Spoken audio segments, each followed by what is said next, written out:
Flying Scotsman. For 10 years it's been away, undergoing a painstaking £4 million rebuild. Massive relief, yeah. There have been times when you think we'll never finish it. For us to work on it, it's quite a privilege. Dirty, but a privilege. The National Railway Museum celebrates with an emotional return to the main line and Scotsman speeding home to York. She's running like a sewing machine. She's perfect. The engine's over 90 now. Since Scotsman came to life in 1923 in a South Yorkshire engineering shed, this machine's become the stuff of legends. It's been a celebrity locomotive more than any other locomotive that's ever been constructed in this country. The first engine to officially clock 100 miles an hour. Speed, power, beauty. The first locomotive to run a regular non-stop passenger service from London to Edinburgh. That's history. From 1963, a string of private owners kept Scotsman alive. I'm not buying it for me, I'm buying it for Britain. And its fame took it round the world. The locomotive has arrived in Australia, lashed to the deck of a cargo ship. In 2004, with the help of countless donations, the National Railway Museum acquired the weary locomotive for the nation. And they vowed to return the engine to its former glory. We had to finish it, we had to put it back out, and it had to be as good as it possibly could be. Now Scotsman's back on track. The legend lives on.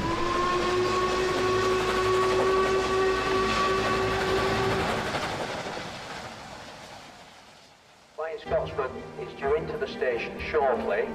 Early January, and the press are gathering at Bury Station on the East Lancashire Railway. Like everyone else, they're clamouring to catch a first glimpse of the world's favourite engine after a 10-year absence. It'll undertake trial runs on this heritage line before, if all goes well, returning to mainline service. The engine's custodians, the National Railway Museum, are planning a celebratory run from King's Cross to York. But before that, it has to prove itself fit enough to make the distance. It's been a long time away. The Flying Scotsman has travelled many millions of miles since it was built in 1923. It was very, very worn out. And whilst you can patch and mend a steam locomotive, there comes a point when you have to literally strip it down to every nut, bolt and rivet. The boiler has been completely refurbished. It's the 18th boiler that Flying Scotsman's had in its history. The frames have been stripped down and it was discovered that part of the frames were damaged, so they had to replace the front third of the frame. So this all had to be manufactured and assembled, and lots of testing to make sure that everything is as it should be. The engineers step forward to take a bow. It's been a long haul to bring Flying Scotsman back to life. They've lavished care and attention on every single part of this grand old lady of steam. It's probably been the most extensive restoration of any steam locomotive that's been carried out to date. The engine was very worn when the National Railway Museum took ownership of it, and basically all the working parts have been renewed.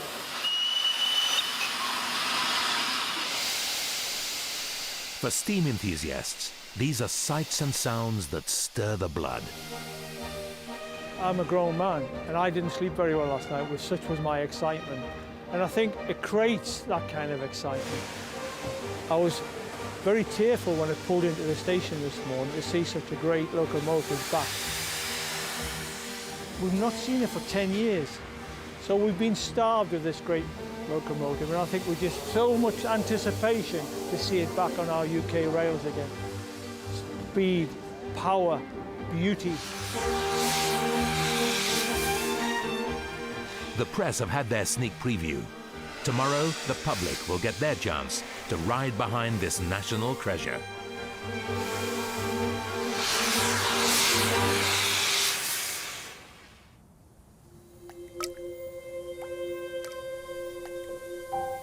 (4:15) on a bitterly cold Lancashire morning. In the yard of locomotive engineers Riley and Son, they're firing up the engines for the first of 2 busy weekends on the East Lancashire Railway. Wheels and bearings drink oil straight from the can. Until it's cold, the oil's crawling out the bottle.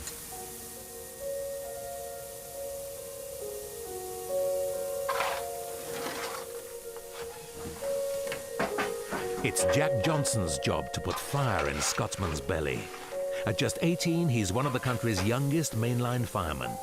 There's nowhere else he'd rather be. Once you've got that steam bug, you've got it. So, and then this is like the icing on the cake for the Flying Scotsman. Fire it on the main line and fire it here, it's like a childhood dream. That's what I've always wanted to do. It's actually back after 10 years and it's living again.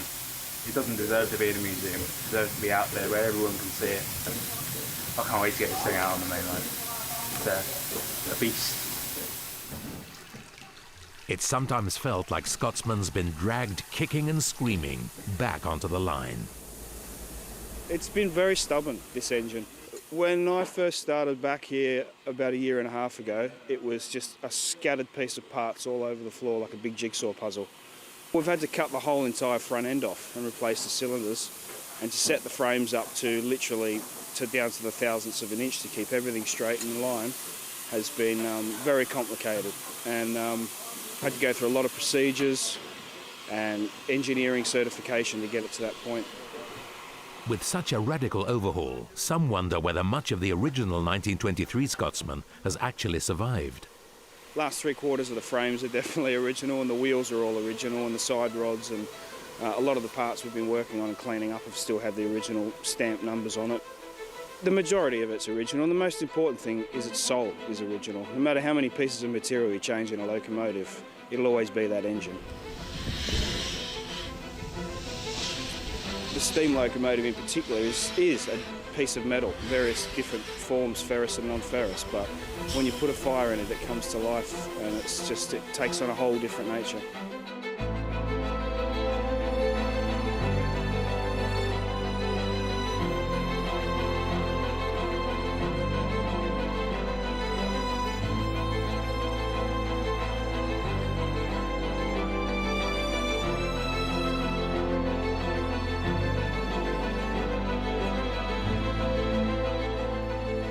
There's a nagging problem with the brakes.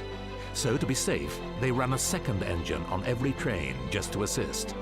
And with every mile that Scotsman chalks up, there's a growing confidence.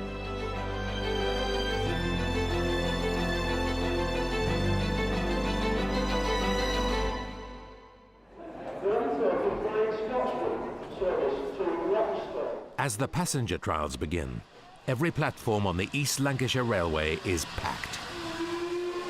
Fantastic, tremendous, earth-shattering for us, but to see it actually appear there've been tears in the eye. We expected a lot of people to come, but we didn't expect the numbers that have actually appeared. Look over there. We expect over 25,000 passengers to have been on the railway over this 2 weekends. To put that into context, we carried about 160,000 passengers last year. This engine seems to cast a spell on people. One of the most treasured Scotsman souvenirs is a piece of coal from the tender. It's a bit dirty. No problem, sir. Thank you. 50 pence. Give me that big bit.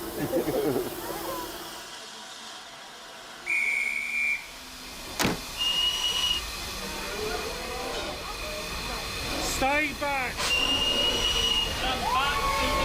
Stand back, sir. The restoration has called on old skills to breathe new life into the engine. The loco was not in great condition when we got it, so it's taken quite a lot of engineering challenges to get it back up to the standard that it needs to be. And some of the problems are nowadays, you know, the engineering techniques used back in the olden days aren't available anymore, so it's difficult to find places that make the components that you need. We have got engineering centres like Ian Riley and Sun Engineering that, you know, have done the work on this, that are training up apprentices and, you know, keeping those skills alive. And this small Lancashire engineering company is now building an international reputation in steam expertise. We overhaul steam locomotives for people all over the world, really, from the smallest component to complete locomotives like Flying Scotsman. I think this is the biggest contract we've ever done, and everything goes all right. I think it'll be the best one we've ever done. There's only 2 or 3 companies left in the United Kingdom that can carry out this kind of work. Riley's been the best, of course.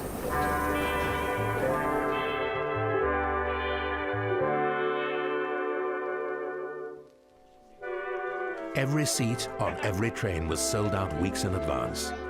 And whatever their age, everyone seems to feel the same about this glorious engine. It's brilliant. It's a legend, is a Flying Scotsman. Everybody loves it. Those other great icons of British technology and transport like Concorde and the Queen Mary, they no longer operate and you can no longer travel on them. You can travel behind the Flying Scotsman, and that is so important to us. There was a train line always went past the park that used to play in football. There was always steam trains. Just stop playing football to go and watch a train go past. Hang on, where are we going now? Oh, flipping no! We're in another tunnel! When I was in my teens, all my friends had pictures of Elvis Presley on the bedroom wall. I had a huge poster of the Flying Scotsman, and so to be on it today is incredible. It was the spaceship of its day. It broke the 100-mile record, and that's, you know, that's history. The passenger trials are a runaway success, but in the excitement, none of the crew forget exactly why they're doing this. In the age of computers and iPads and tablets, you need to have some sort of tangible machine so that people can see and the young kids can see. I mean, this engine will still be running, I hope, well after I'm gone. And it was running, you know, well before I was even thought about. So it's important to keep history and the nation's heritage alive for everyone, really. Over the years, the engine has appeared in several different liveries. Perhaps most familiar in apple green, sporting the number 4472. Soon, Scotsman will be painted green again, but before that, the engine will have to prove itself fit to run on the main line.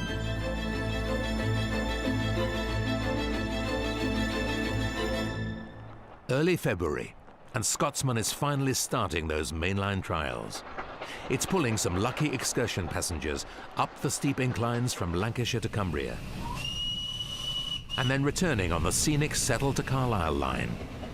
It's crucial the engine performs well today, with less than 3 weeks to go before the planned inaugural run.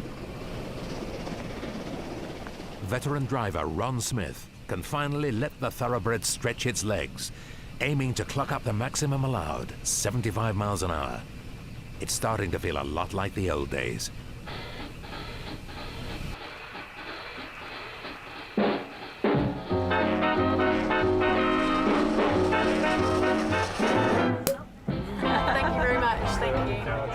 In its heyday, the Flying Scotsman was the very height of glamour.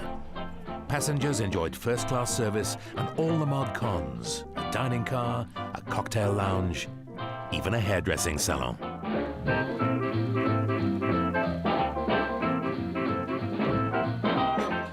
Today's Cumbrian Mountain Express offers a glimpse of what rail travel must have been like 3 generations ago.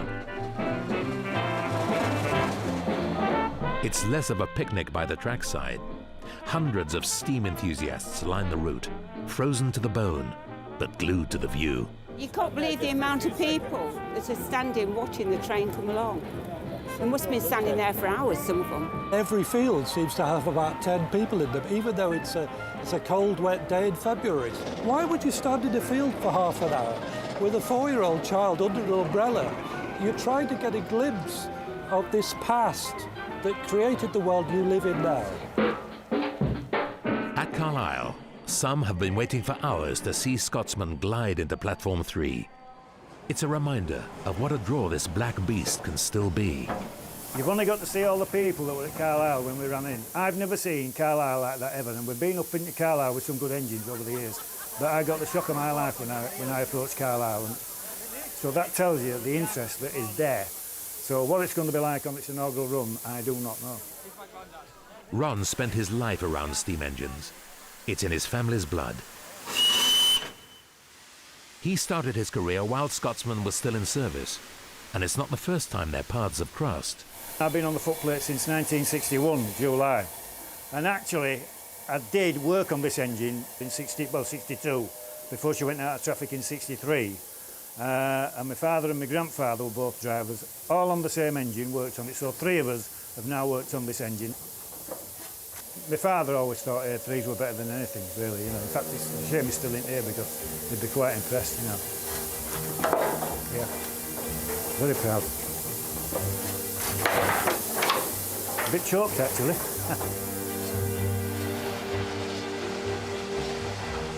The engine's heading south now, towards the Yorkshire Dales, on the beautiful Settle to Carlisle line. Before heading over the Ribblehead Viaduct, there's a stop for water at Appleby. It's a chance for the engine to take a breather and the crew to take stock. And today it's been exceptional. In fact, the engine, it is new. It's virtually new. And she's rode just like a Rolls Royce coming down the bank at 75 mile an hour. Everything we could have hoped for, the engine's performed faultlessly, really. We got up to 75 mile an hour on the West Coast Main Line, which is brilliant. It's kind of the culmination of 10 years of hard work by a lot of people. I've not heard a Pacific sound like this was at the front end because she was absolutely just sharp and clear. So the valves are they're set perfectly.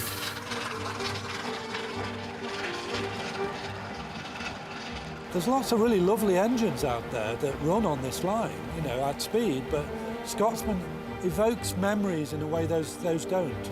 That means that what we've got on the front of us, blowing all the smoke past the window, is a memory machine.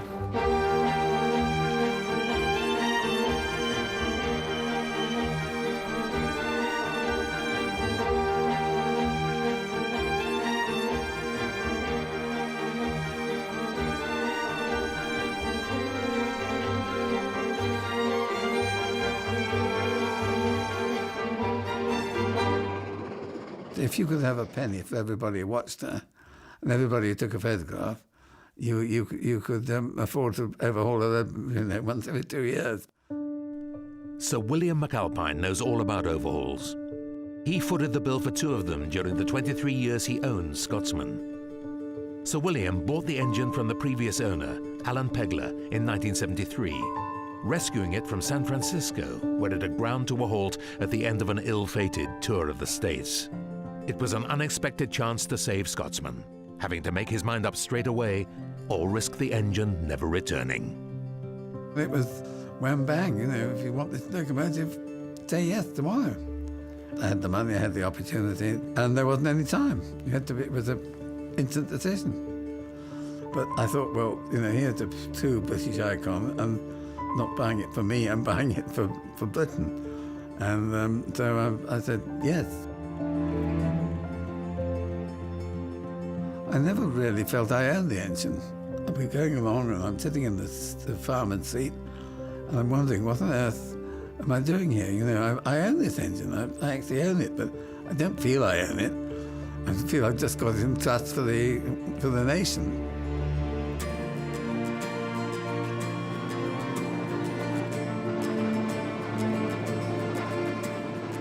She gave so much pleasure to so many people, and that was a wonderful feeling. Not everyone has a full-sized railway in their back garden, but Sir William does.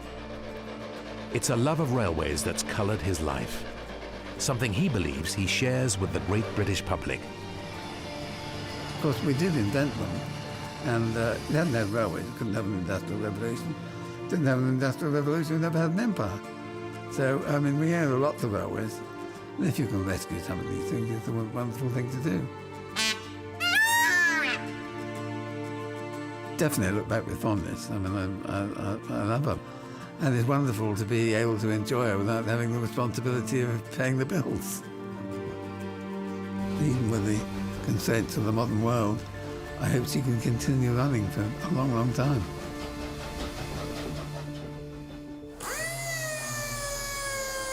A week to go to the inaugural run. Scotsman's mechanically sound, and she's being pampered and preened before tackling the busy main line between King's Cross and York.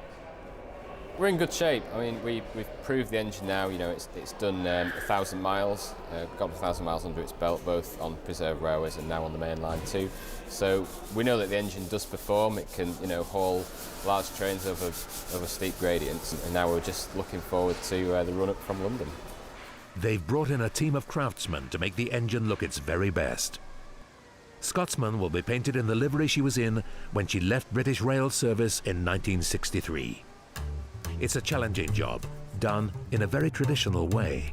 Everything is brush painted that we do. There's no spray painting involved. It's all done by hand. It's all done just through hard graft. It is a huge amount of materials we use. 20 litres of undercoat, 30 litres of gloss, 20 litres of varnish, 85 litres of white spirit, thinners. Quite a lot of work in that, quite a lot of man hours and a lot of labour.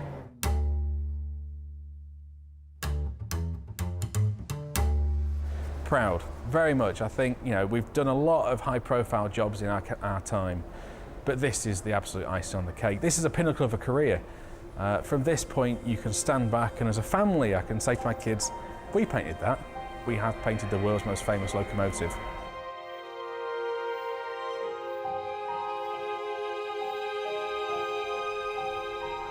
Great engines like this should always be done the traditional way. You get a greater sense of pride doing it by hand. To get it right and to get it looking pristine for when it goes on its inaugural journey, yeah. This is special. This is a highlight of somebody's career, I would think. Painting the Flying Scotsman. Not many people that have done that.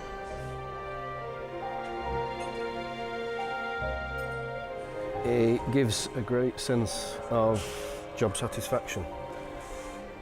It's one of those things where not many people can see the fruits of the labour.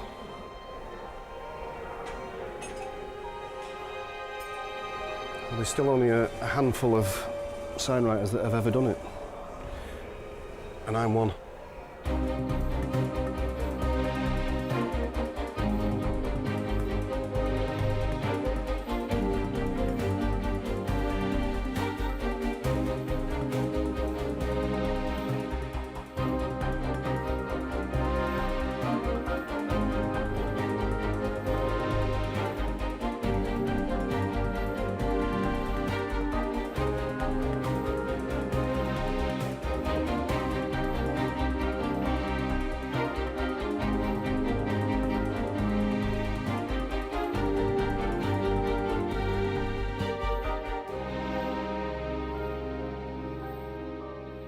Massive relief, massive relief. Yeah, there have been times when you think we'll never finish it. We'll never ever finish it. There's just been so many setbacks. But now we are where we are, and it's ready to go. Battersea in London, on the eve of the inaugural run. Belmont British Pullman is one of the few mainline depots where Scotsman can be fed and watered. It'll take on board 5 tons of coal and almost 5,000 gallons of water. The crew and engineers are exhausted after working all hours to fix a broken spring, which nearly scuppered the celebration. But they're here, ready, and just a little nervous. Some of the lads back at the works, they spent years on this engine, and it's really fought them all the way. And then tomorrow to see it out there, for them seeing that, you know, it'd be a good feeling. It's good for us, good for everyone to see it out there doing what it's meant to do.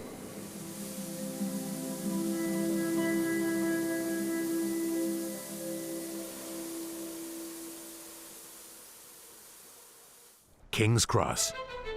The inaugural run has become a global media event. Lovely to see you. With reporters and cameramen rubbing shoulders with passengers and the great and the good. It's been a long time since Scotsman graced the platforms here, but slowly she rolls in like she's never been away. And now the old girl's ready for her close-up.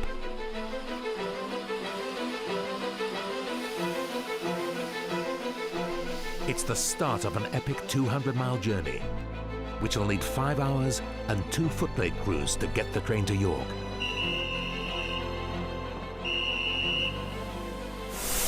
Here we go.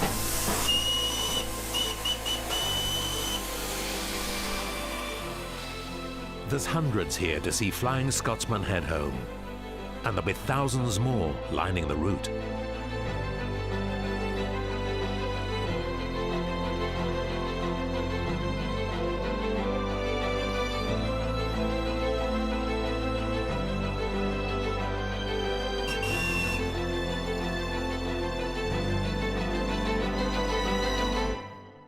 In the passenger carriages, men with sore hands and old skills put their feet up and enjoy some well-earned first-class service.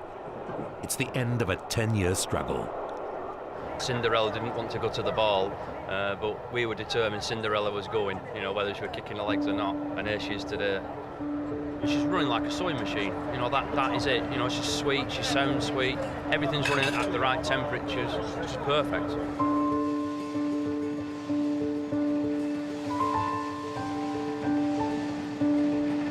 It's been an uphill challenge, but we're finally there. The blood, the sweat, the tears, it is physical blood, sweat and tears. You know, you hurt yourself, you cut yourself, you bleed. You have your head in your hands at some point where you think, oh my God, we've got all this to do, and it's give the engine a new lease of life doing all that work.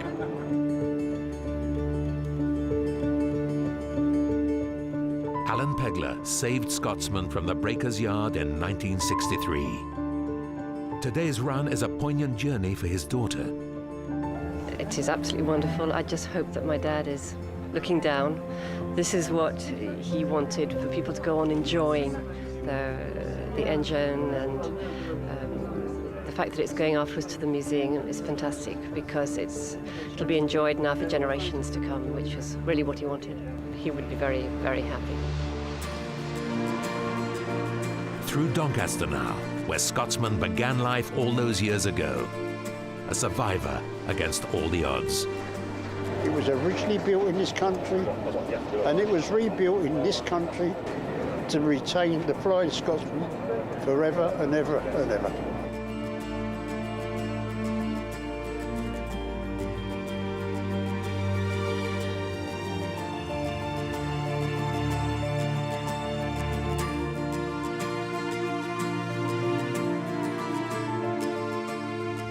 York, Journey's End, and the warmest of Yorkshire welcomes.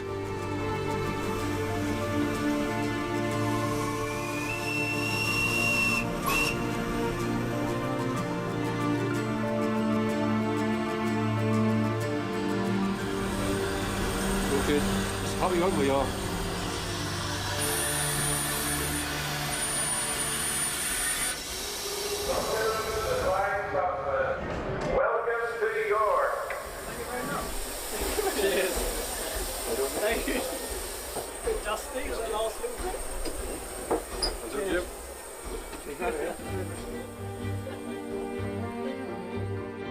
Now it's just a short hop to the National Railway Museum.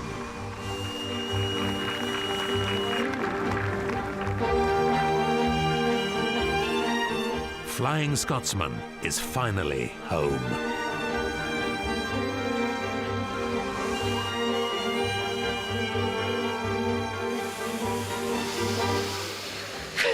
Tiring, but we've made it, so we're very, very happy.